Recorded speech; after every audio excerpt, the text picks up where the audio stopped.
Giuliani, and we're here in Manchester, New Hampshire on Veterans Day. And I can't think of anyone I'd rather be with on Veterans Day than a hero, multiple hero, a general who is I describe as a fighting general, and one that General Bolduc, who ran a great race for the Senate in New Hampshire against unbelievable defamation, I have to say. I could see it happening and watched it. It disgusted me from afar. And then as I came here more, it disgusted me even more. This is a great American. This is an American that on Veterans Day, this is one of the people we have to say thank you to. And if I'm correct, you had 10 tours of duty in Afghanistan. You have you five bronze? 5 Bronze Stars, yes, sir. With valor. 1 with Valor, the other 4 are Bronze Stars. No, just Bronze Stars. Legion of Merit, Defense Superior Service 3 times, Purple Heart twice. Injured way back at the beginning in 2006. He was the commander of the 1st Battalion, 3rd Special Forces Group during Operation Medusa. He was the Combined Joint Special Operations Task Force commander. This is a real soldier. He had a hip injury in 2001, and then in 2005 a serious brain injury. And how many people have won 5 Bronze Stars, General? This is General Don Bolduc, I'm sure you know. I think there's, you got, World War II, you got Korea. That seems like a lot to me. Vietnam. So there's people out there with that number, close to that number, over that number. I mean, obviously that's not. But it's not common. No, of course right? not. It's And not common. You got to do your time in combat to get it, and that's You don't usually see a record like this from a general. This is a real soldier's record. So let me, on behalf of all the veterans, thank you well, for your service to the country before we get to anything else. Thank you. And it's exceptional service. God bless you. Now tell us about the Senate race, because there are so many. I mean, I think they decided the only way they could beat you was to lie about you.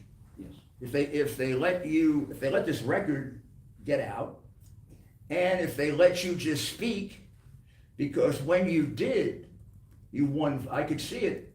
You're one of those candidates where they made you look so bad when you appeared, and you're obviously a very intelligent, very reasonable, very decent man.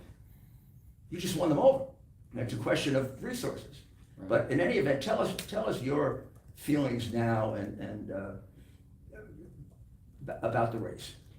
So, back in 2020, when I ran the first time, I realized that, I needed a lot more time in order to be able to get out on the Granite State and do my thing. And I knew that I would be the candidate with the least amount of money. I would never, ever get the Republican establishment on my side in any primary election. And I knew that it would be a tough fight with the Democrats, knowing how they do business. And I knew they would lie, and I knew they would try to dig stuff up on my career, which they did. They tried twice to discredit me, along with the Republicans tried to discredit my record. As a matter of fact, there's a commercial out there in the primary that said I was a collaborator with the Taliban. And I gotta tell you, that hurt a lot.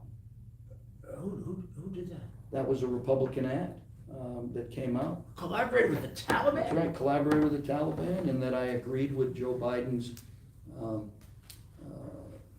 withdrawal in Afghanistan, which if anyone saw me on the news, national news, as I was consulted as an expert, which the Department of Defense tried to say I wasn't an expert after 10 tours in Afghanistan. Jennifer Griffin tried to tear me down on Steve Hilton's show. Steve Hilton tried to tear me down as well. And it was very unfortunate that all this was happening. So this was back at the time of the withdrawal, and the reaction to the withdrawal, the immediate reaction to the withdrawal. Right. And what was your position at that time? So my position at that time was that this withdrawal was poorly conceived, giving up Bagram Airfield, not securing all of our air bases, because we had substantial international level air bases across the country, which we should have secured. And then we should have brought battalions in to clear a safe area so American citizens, our allies, and our Afghan partners could move safely. We should have kept the Taliban, Al-Qaeda at an arm's length distance. We should have used air, land, and sea assets to be able to move folks to these loggerheads. We should have coordinated refugee operations with Iran, Uzbekistan, Pakistan, which we didn't do. We should have had substantial forward operating bases where we brought people to and then clear them before we brought them anywhere else. We did none of that. Right. And what we did was we looked weak, which promulgated the invasion of Ukraine and gave China more, more area to be able to expand its operations against Taiwan. It emboldened North Korea and Iran, and we lost control of our international, credibility. And then at home, under the Biden administration, we opened up our borders. We reversed our energy independence. We lacked leadership at every level. During COVID, we gave away a lot of our liberties, right?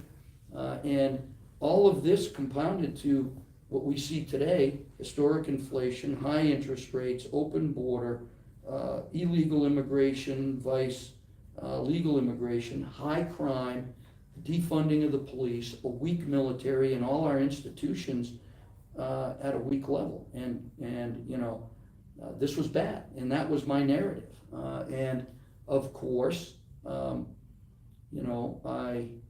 was in the primary, and I wasn't the choice of the New Hampshire Republican Party here. And so they ran commercials suggesting that I was a collaborator with the Taliban. They ran commercials suggesting that I was, supported Joe Biden's withdrawal. These commercials, they hurt me personally. And they caused me to have to explain them on the campaign trail, which I'm okay explaining them. Well, you obviously explained them to the satisfaction of the I did. Republican I did. electorate. You won that. I won that. And you beat off some very, very strong opposition in terms of political history, That's right. political support. That's right. You probably were outspent massively in the I primary. was outspent, 20 to 1 in the Wow. primary, and about 40 to 1 in the general election. And in the Republican primary, the 20 to 1, so 20% was basically attack on you. Attack on And me. the 20 to 1 was It was attack all on attack you. on me. To distort what you just, the positions that you just stated, for what I know about you, seem to be your consistent positions. That's right. I can remember you Never being changed. interviewed during the withdrawal. Mhm. And if I'm correct, you weren't opposed necessarily to ending the war in Afghanistan. You were opposed to the way it was done. That's right. I So was they an advocate of getting out of Afghanistan, Which is just what not they- that way. So, of course, which is sort of like, not to mention, maybe you saw something like Trump, who was an advocate of getting out, but not that way. And many Right. people were. Right. I was. 78% of our veterans felt humiliated and embarrassed by the withdrawal from Afghanistan, and it created a lot of triggers for post-traumatic stress. So what I can see what they did. They took the top line, and then they made it as if you were in favor of withdrawal the way Biden did it. That's right, exactly. Right. Well, of course, this is politics, and it's politics. unfortunately, it shouldn't be. When we say this is politics, this is crooked politics. This Yes. is politics that's not American, it's not patriotic, doesn't help the people. And it remember- puts dishonest people in office. Right, in the primary, I did not go dirty on any of the primary candidates. I remember that from the debate. They all attacked me, minus Bruce Fenton and Vikram. But the main candidates, all came after me, right? Well, you were the leading candidate, weren't you? Or was Morse the leading? I don't No, remember. I was the leading You were the candidate. you were the front runner, Mhm. pretty much from the beginning. From the beginning, right. So they knew they had to knock you. They Had to knock me you down, off. right. Yeah. So they went after me. They said, well, he's got post-traumatic stress and TBI, so he probably can't handle the stress of being a US Senator. And then they said, That, of well. course, writes off many, and what percentage of our warriors? Yeah, probably 90%. I remember, General, you'll appreciate this. I spoke to SEAL Team 6 on their mission right after bin Laden, because they were really, really disgusted with Obama. And I think as a way of sticking it to them, they invited me to speak to them when they have that dinner, the weekend before they go away. That's with right, their families, yeah. and it was a wonderful weekend. And I asked the commanding officer, who was the commanding officer that got bin Laden. I said to him, how many of the guys have PTSD? He said, everybody. He said, what? Yeah, I do. Yeah. He said, we've come to realize as we've grown that almost everyone's going to have some form of it. It's a question of what degree. Well, the way I like to And let's explain deal with it instead of. Let's deal with it, and we haven't been Let's dealing get with it out and let's deal with it. And so, your brain reorders itself in a combat zone so you can stay alive in combat more than one day.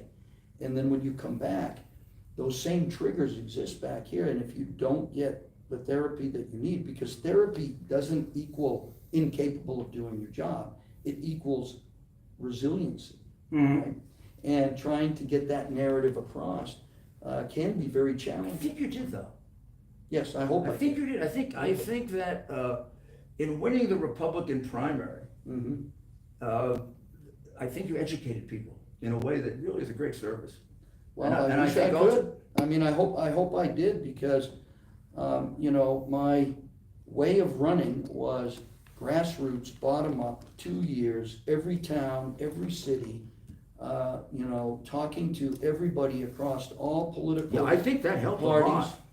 every age, you name it, sir.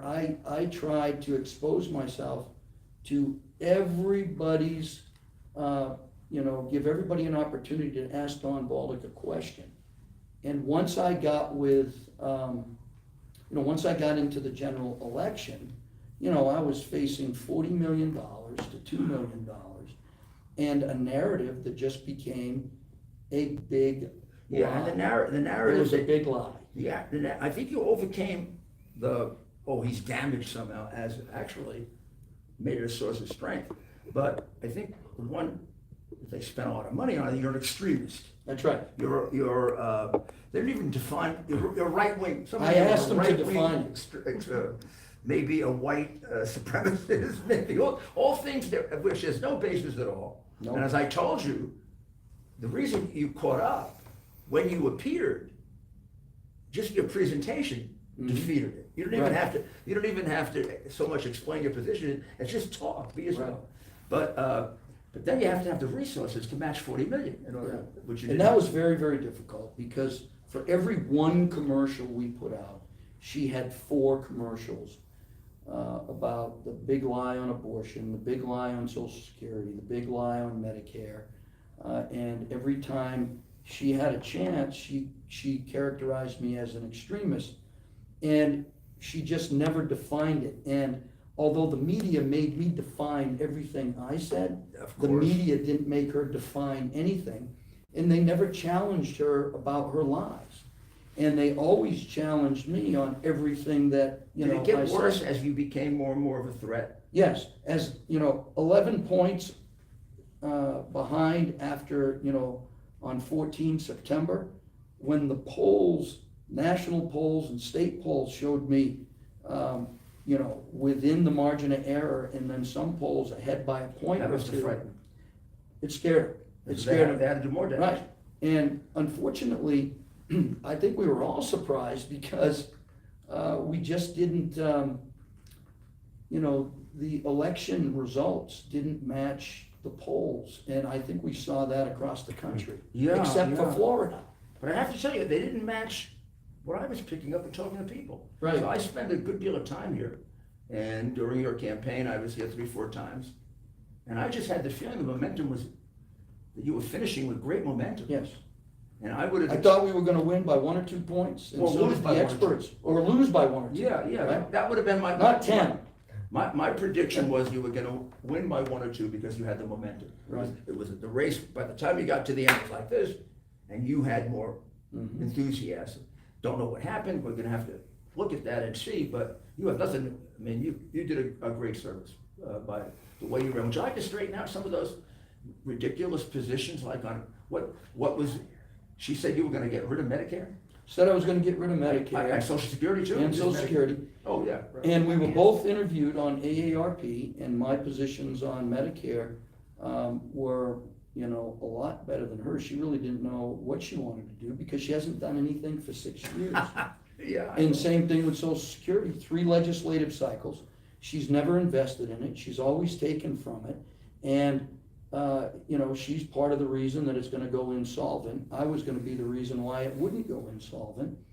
But her ads in those, you know, mailers, you know, and the fact that she got people, you know, we had this one commercial that suggested I was gonna murder, you know, I was in favor of murdering, you know, mothers. And my granddaughter, who's 8 years old, Oh, because of abortion? yes, saw that commercial during a children's program she was watching, and it upset her to the point where she was in tears, and she asked her mother, is Bubba gonna, you know, murder or kill, you know, mothers? And, you know, her mother was like, no, dear. And so I had to sit down with my 8-year-old granddaughter and explain to her. And to me, I didn't attack, you know, Senator Hassan personally. I just said she wasn't doing her job for Granite Staters, and I pointed out the facts. But she attacked me personally. But is she in favor of abortion at any state, in the discretion of the woman at any time? No, not at all. And she believes that abortion should belong at the federal level, and I disagree with that. I And believe it it should be a state issue. It should be for the entire term of the pregnancy? Yeah, she believes in. So in other words, you can abort a 7, 8, 9 months. Right, at time of birth. So She already I mean, voted for that. You legitimately could have said she wants to kill people. Yes. I mean, in many states, that's 7, 8, And I 9 never months. said that. I never At said 7, that. 8, and 9 months, it's considered a double homicide if you Right. kill a woman. That's It's right. a human being. It's a human being, right. And so I was like, you know, so I tried my best to, you know, to use the resources that we had to combat it, but it was just so difficult because everywhere I went, those were the 3 questions I got. It wasn't on the economy, it wasn't on energy, it wasn't on the fact that people were spending more and more money, you know, to pay for food, to pay for gas, to pay for oil. And that's affecting everybody. And it's, yes, and here in New Hampshire, I ran into a lot of people, particularly women, that just basically said, listen, I'm not worried about the finances. I make plenty of money. I'm worried about your position on abortion. And when I would tell them, they go, well, that's not what we get in the mail, and that's not what we see on TV. And I go, well, that's Senator Hassan's ads, and they're not correct, they're lies, bold-faced lies. You see, here's another thing that, at least in my estimation, I missed.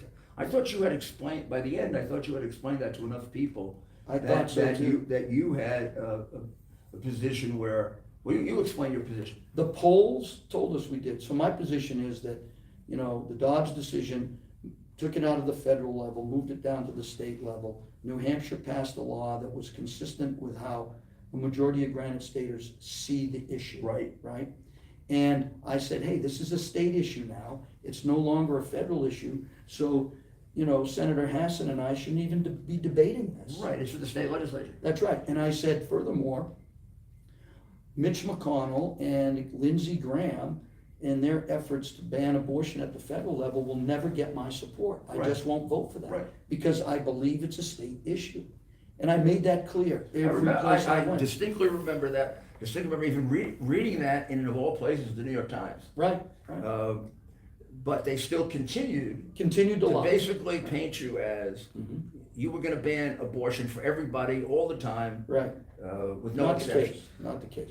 And of course, you know, I mean, I'm a pro-life guy, However, I'm a public servant, and I realize that things, you know, in the public realm, in the public sphere, you know, you have to be able to, you know, compromise. And so I thought the Supreme Court did that for all of us, right? They took it from the federal level to the state level. Women at the state level on both sides of the issue are going to have a better voice at the state level than they would ever at the federal level. Look at the last 50 years. Of course. They've not been able to reconcile it for 50 years. So, come on, let's be honest about the whole situation. She lied, I corrected it, she continued to lie, and she put millions and millions of dollars behind it. And she just convinced people. Well, it's the quintessential Democrat campaign now. Mhm. I mean, I could repeat that in many, many states where it was successful. In some cases because they had the resources, or maybe the electorate is a little more balanced. It didn't work, but that's how It's they campaign. definitely a different electorate, right, here in New Hampshire. We ask some questions. Thanks for joining us, Mayor Rudy Giuliani, with very special guest, General Don Bolduc, On Veterans Day, the 2022 Great veteran. GOP nominee for U.S. Senate from the Granite State, live here in New Hampshire. General, we're getting questions from the mayor's viewers.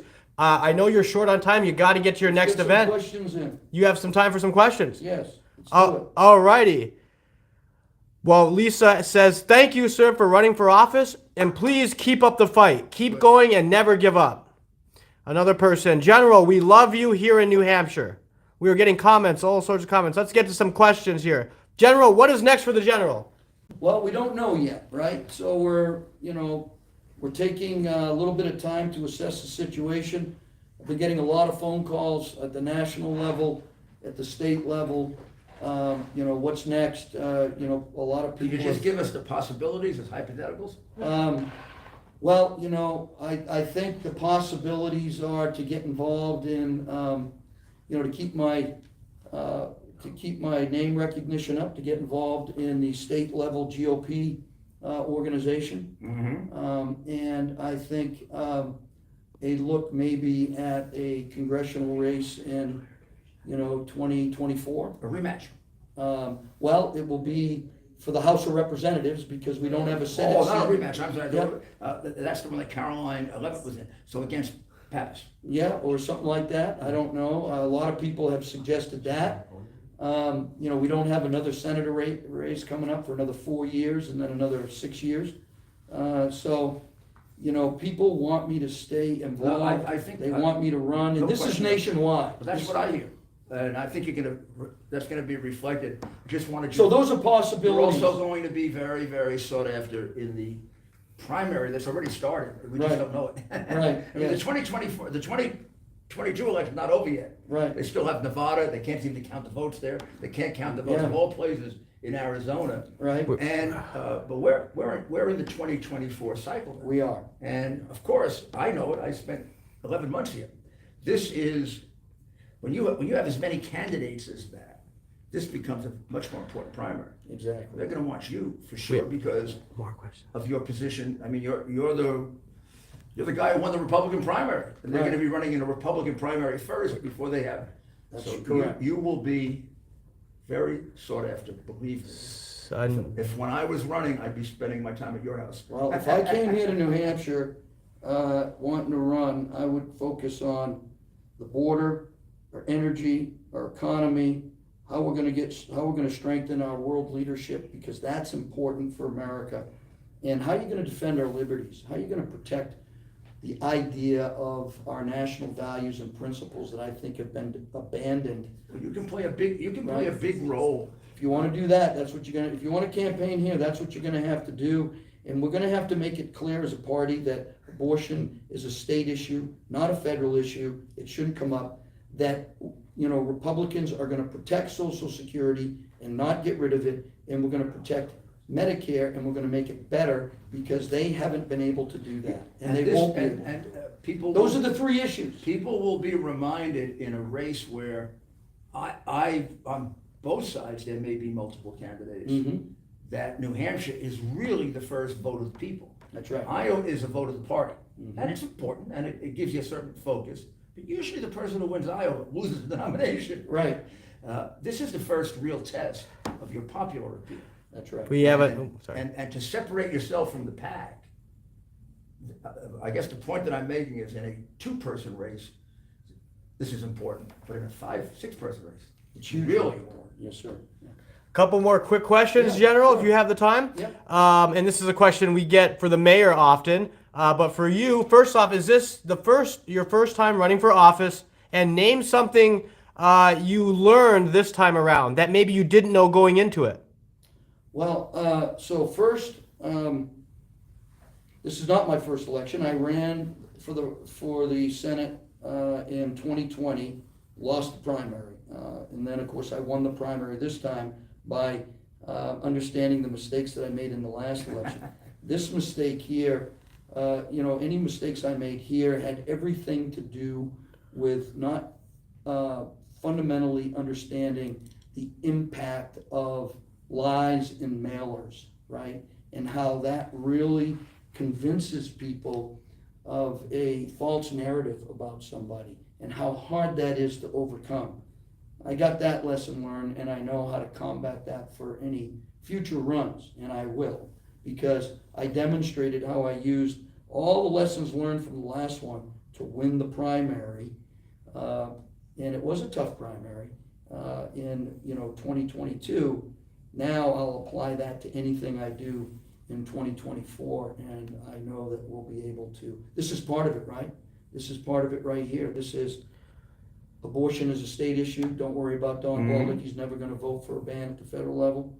Don Bolduc will support Social Security and invest in it, and Don Bolduc will make Medicare better. I'm starting on those three things now because those were the big three things. And Don Bolduc is not an extremist. He's a very level-headed person who believes in Granite Staters and believes in American above any individual and above any party first. And I will make that narrative very, very convincing over the next 2 years. And you've already, let's say, made a down payment on that. I have. Because you did correct, we shouldn't leave the impression that you corrected a lot of it. I did.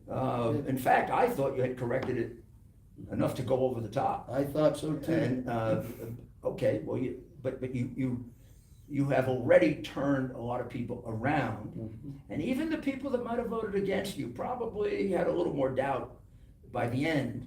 Right. And remember, we have people who vote Democrat no matter what. So Right. I guess we have some that vote Republican no matter what. That's right. So another What race. else you got, Ted? Now we got some more questions streaming in for both the mayor and the general. General Don Bolduc joining America's Mayor Rudy Giuliani. Thanks for joining us. We're live, and we're getting comments from all over the country. The mayor's viewers are big fans of the general here. One question we are getting, we've gotten this a few times.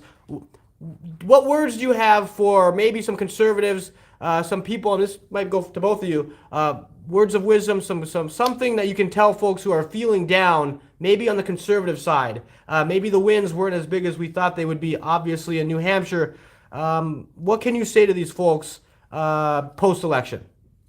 Well, don't give up, right? We can't give up. We have to see that our livelihood and the future of our children and grandchildren and great-grandchildren is hugely important. And we know what the real problems are, and we got to stay on the people that were elected. I am going to stay on Senator Hassan. I'm going to stay on Congressman Pappas and Custer and Shaheen to do the right thing, and that is vote to secure our border, vote to reverse our energy, and stay with me on that so that we can bring down inflation and so that we can bring down crime, and a new dialogue to invest in the police and not defund the police, and police are heroes. The big thing that moms and dads are worried about are their children's education. Stay with me on that. I am going to continue to be an activist in SAU 16, my district on the seacoast, to get people elected that are going to invest in parents' rights and in a classical education for our children, and not Common Core, and reverse the very low standards that we have achieved Yeah, is in that true in New education, Hampshire as well? especially in New Hampshire. Wow. Right? And so, these things are what we got to start holding them accountable. And my hope is to energize people to stay on them, to force them to stand and deliver when they come back to the Granite State. Remember, neither Pappas nor Hassan ran an election. They did not run an election. They hid from us. They didn't campaign. She did no town halls. She did Zoom calls. She did a Zoom call spaghetti dinner with Cheshire Democrats. A Zoom call spaghetti Right. dinner? With, Oh my with goodness. Cheshire County Democrats, hosted by a multi-billionaire in California. I talked about this all the time. She hid from you, knowing the damage, and we can't allow them to lie about people. We must bring them up to a standard of honor and integrity and character over power and money. We can do this if we stick together, if we come together. And I said it, I read Rudyard Kipling's If in it's all, when I got up and I said, listen, I'm supposed to call Senator Hassan first before I concede the election and talk to my supporters. But my supporters is what matters to me most. So I'm doing that first. Good for you. And so I've never been one for protocol. So I got in front of him and I said, listen, I think the poem that really makes a difference for us and that should motivate us is If by Rudyard Kipling, and I read it. And then I said, if we stick together, if we understand what is important, the economy, out of control spending, our borders, our children, our grandchildren, our great-grandchildren, their education, if we stick together over the next 2 years, we will be able to make a difference and change things and put candidates in there that are actually going to fight for you. And it went over well. All right, just a minute left here. Thanks everyone for joining us. Mayor, this is a race you've been talking about for a long time. Speak a little bit about what impresses you about the general and why you've wanted to talk to him. Well, I'm sure there are some people on this broadcast that have not seen the general before. I'm sure a lot have, a lot haven't. I don't even have to tell you that this is a very, very fine candidate. He tells you that himself. Every time he appeared, he won votes. And there's a reason for that. This is a man who's devoted his life to serving his country effectively, better than most other people have, with the 5 Bronze Stars, the injuries. Then the reason that he's in politics is the reason our founding fathers wanted people to have. He's in politics to make America better. Mm-hmm. You can see it. So this is a career that can't end. And it reminds me of Ronald Reagan. He was my boss. He's my hero. I think everyone knows that. I worked for him for 8 years. And he lost several times before he won. He lost when he first tried to be president. He lost a bitter primary to Gerald Ford. He was finished. Much more than the general is seen as having a life after this race they're already talking about. But in the case of Ronald Reagan, he was finished, except he wasn't finished. And he knew there was a job to be done. And Ronald Reagan would always emphasize, you can never get everything you want, ever. He said, you got to do it incrementally. If you can get 60, 70%, great. If you get 80%, you're a real winner, and stop. Don't even try to go for the next 20, or you'll make people bitter. And he did that, and that's why he was able to get legislation through a Democratic Congress. I borrowed that when I was mayor. I wouldn't have thought of that. The general reminds me of Ronald Reagan in many ways. A couple of losses, but constantly improving, constantly developing a group of people that believe in him, that will be with him now, more of them even stronger. And God knows we need people like this. And I don't give up on the people in New Hampshire. I mean, look, I don't even know how we do as well with the media so much against us, gentlemen. When I see us getting 40%, 45, 48, 80% of the media is against us. Right. Not everybody listens to Fox. I mean, not everybody listens to Newsmax or to me or to Hannity, or they're subjected to brainwashing. I mean, they're really subjected to brainwashing. It's really remarkable we do as well as we do. Right, it really is, and there's a couple things you said that really hit home with me. One, you called me a fighting general. One of my heroes is Ulysses S. Grant, and Lincoln called him a fighting general, and that's why he needed him. And, you know, when people complained about his methods or, you know, his behavior or whatever, he said, listen, this guy fights, right? And I need a fighting general. And, that means a lot to me. And the men and women that were that I commanded all came out in force for me. There were very few people above me that contacted me during this election cycle and said, hey, Don, thank you for running. We respect your value system. But thousands of men and women that I worked for reached out to me. That has to mean a lot to you. And that means more to me than anything. And it's like here. It should. I may not have got the support from the power and the money, but I earned the support of Granite Staters and people around the country. And that's what really matters. And that's what I want to work for. And that's what I will continue to do over the next 2 years. I'm not bitter. I understand what went wrong. God bless you. I hold Senator Hassan accountable for lying, as we all should hold people accountable when they lie. And it's unfortunate because she could see me at a veterans event in the future and I'm a hero. I'm no longer an extremist. Well, you are. Nobody can take that away from me. But in from her you. eyes, I'm a hero, right? It already happened. And I look forward to seeing her at veteran events.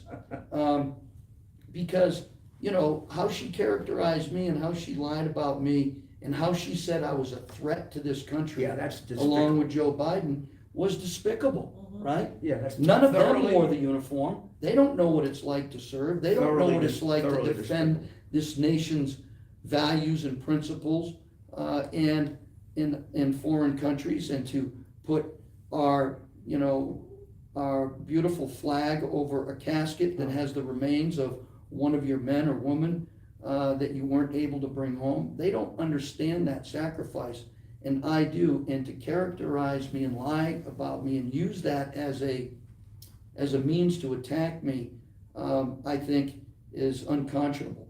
And I believe that narrative has some merit. And that's the only thing that I will say about her campaign. She ran a dirty campaign that was based off of lies. She took money from special interests and lobbyists, second in the Senate to Chuck Schumer. That's how much money she took. She was number 2 to Chuck Schumer. And I didn't take any money from them.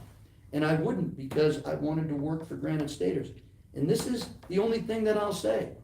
The conduct of her campaign was despicable, and how she used people in her commercials, and worst of all, the young trackers that I saw come and track me. I never hired one young person. They were hoping you'd make a mistake, hoping they could twist around some words. That's right.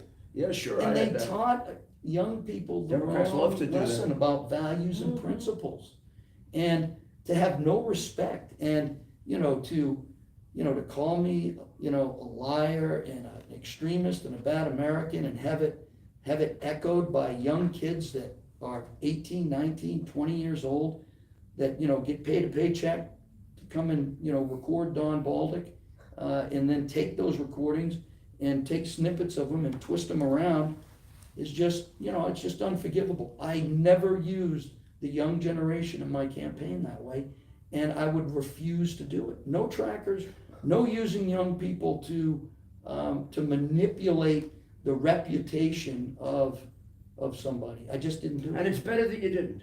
Yes. And lost. Oh, I can look in the mirror And right lost, now. because when you do win, you'll have a soul, you'll have a conscience. That's You'll be right. a person. By the time these people win, they don't have a soul anymore. They don't have a soul. They sold it. They sold. And then Schumer comes and says, this is the way you have to vote. That's right. Well, they don't believe it. I mean, Hassan, she was your governor. Half the things she votes for, she can't believe it. I can't. I mean, I some can't of these believe people- she believes in Some it. of these people are socialists and communists, and they're Yep. crazy. She's doing it because Mhm. it's politics. It's politics. It isn't politics to sell out your country. Can I just ask you one question that nags at me? Of all the things that Biden did, giving up Bagram, how do you give up a base 400 miles from China? when you know that China is our threat. Yeah. And there's such a value.